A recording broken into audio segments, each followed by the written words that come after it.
Talkopolis Programming is sponsored in part by Dev Digital, Innovative Software Solutions. The Center for Advanced Dentistry, now serving the greater Nashville area. Hi guys, Kane Harrison here. Welcome to Serious Startups, where we explore the nuts and bolts of successful entrepreneurship. We're joined by our fantastic panel again, Monica Selby and Dave Ledgerwood. Good to be here. It is always good to be here. Where's that big smile, I wore the mate? same outfit. You did? Such a good looking Every young day. man. We're going to talk about, You as do always, wash it, right? It's actually different shirts. Oh, it's okay. the same different shirt. Nice. I think that's the way to go. Just Yeah. buy six of I the can same. get dressed I'm in pretty the sure dark. Steve Yeah. Jobs did that. Yeah, right, It's a good exactly. thing. That's, yeah, I don't want to be like Steve Jobs, but yeah. All right, today's topic, obviously entrepreneurship, but we're going to talk about, I guess, how do we pick to be an entrepreneur, or do we just end up as one, right? Right, choosing entrepreneurship as a lifelong path.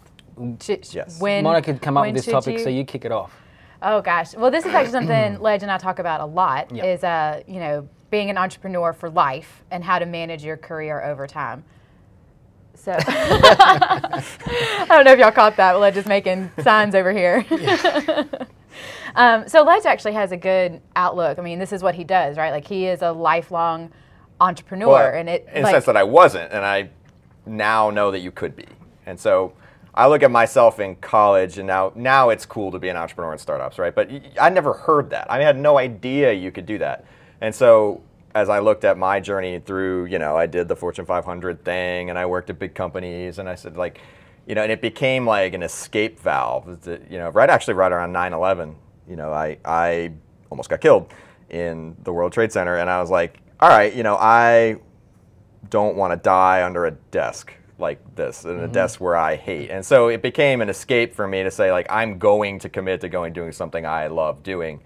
And then I started to think through that journey, and I've done a bunch of startups, and I believe that you could set out with the objective of being an entrepreneur way back at the beginning, and you could still do all those things that I did. You could get your jobs, and you could do your proper education, and you could line up those variables, but that there was a way to think about that sort of, how do I live off my own wits right from the beginning, even without experience, and build that. And so that's what I want to write about and do.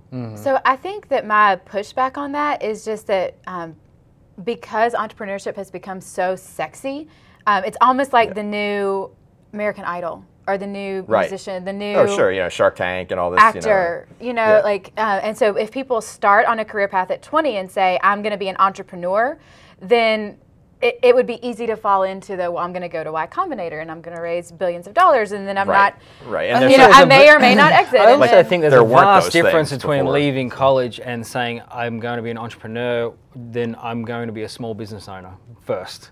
Yeah, I mean, yeah. and they're two different things. Or I mean, I'm this going is to- the problem. Very true. Just Or to because you're apprentice and to become an entrepreneur through you can be example. entrepreneurial in your small business venture. Right. I think that and this is where that entrepreneur line has sort of spread and blurred.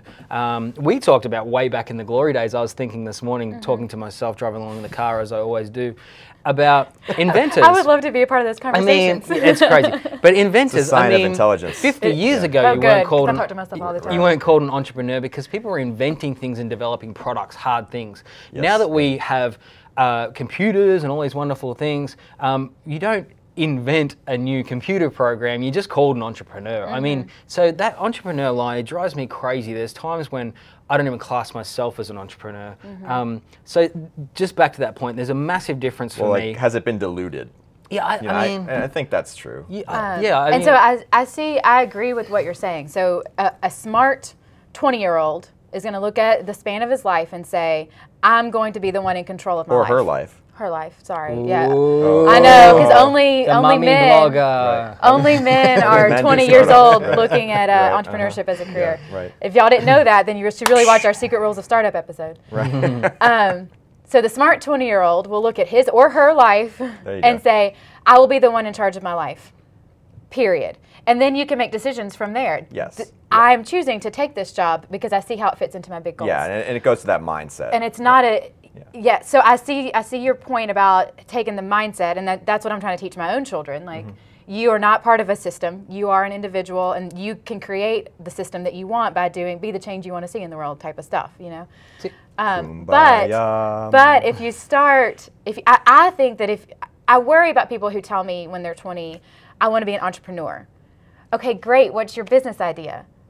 I'm going to have a software company. I'm going to sell for billions of dollars. Right. And that's all they can say. And I'm like, well, if you set out doing that, you're going to learn. You're going to learn something fast. Yeah. I mean, you'll learn how to get the door slammed in your face, and that's important. So I think, for example, part of my plan would be like, you need to go get a job where you are selling stuff that no one wants, and 99% of the doors get slammed in your face, and you learn how to sell. Because I think we've lost that to some extent. That if you talk to successful entrepreneurs in their 60s, largely men at that stage, and a lot of them they're door to door, knives, Bibles, and encyclopedias, and it sucked. Insurance, right? But they learned, and that has been lost because now we have this. I'll just growth hack it to a million users. Well, what the hell does that mean? Yeah. John, our other partner, John Maddox, has a great post on LinkedIn about apprenticeship and the dying art. Should we replace college education with apprenticeship? Hey, I come from a country where we nurture that, and it's become the backbone of Australia, essentially, because people learn so differently. I mean, you can literally leave school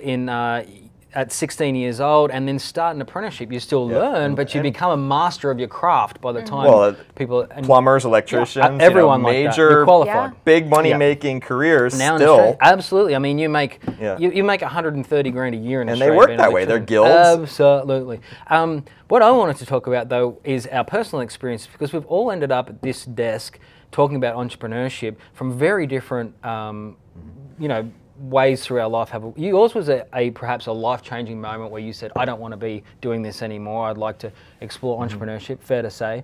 Monica, you were a stay-at-home mum for a good period of time. And I think I was just forced into it because I just hate the shackles. I've worked for big organizations of not being able to think freely and being able to move in directions that I think we should go in. So I was kind of forced into it too. But so you can get... I don't know, I didn't make the choice to be here. I just kind of ended up here. So I didn't put my hand up and go, you know what, I want to be an entrepreneur. I want to battle against everything and then make something big. Having said that, my risk makeup, I sort of always, hit for the fences. I think that's important too.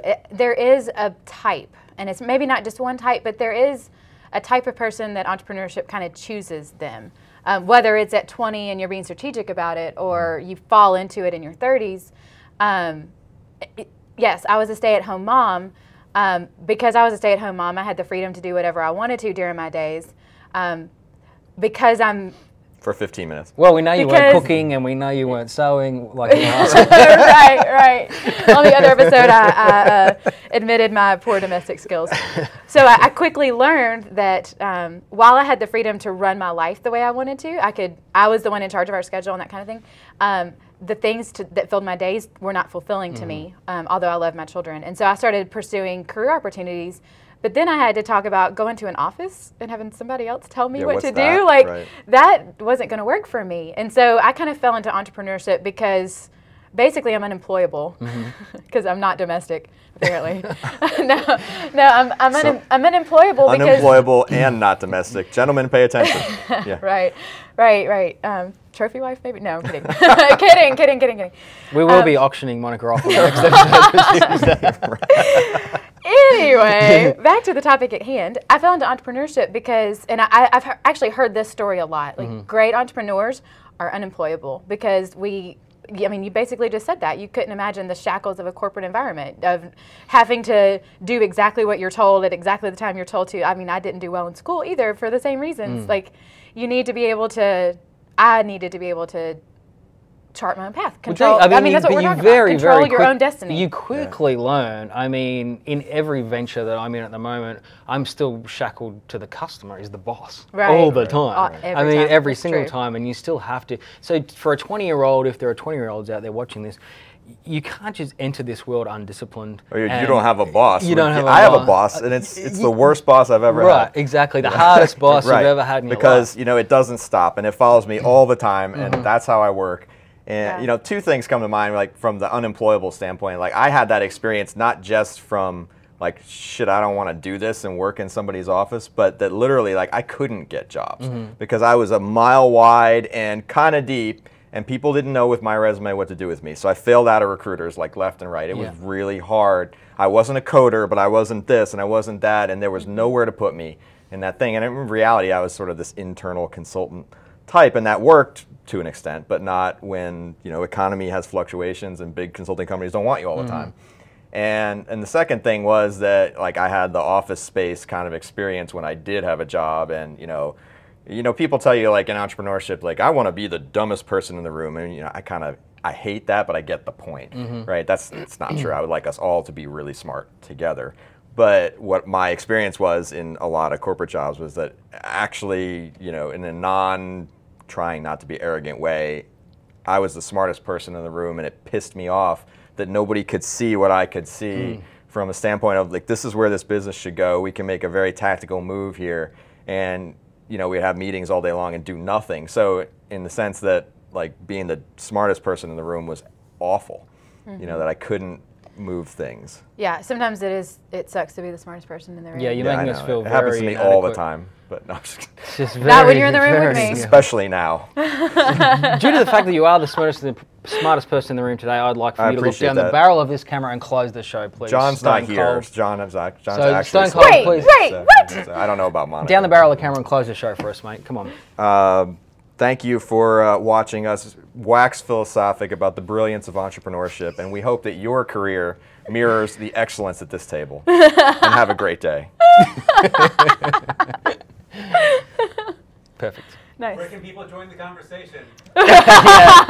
Smartest in the room. Where can they find us, Mr. Smart Guy? That's why I hire people.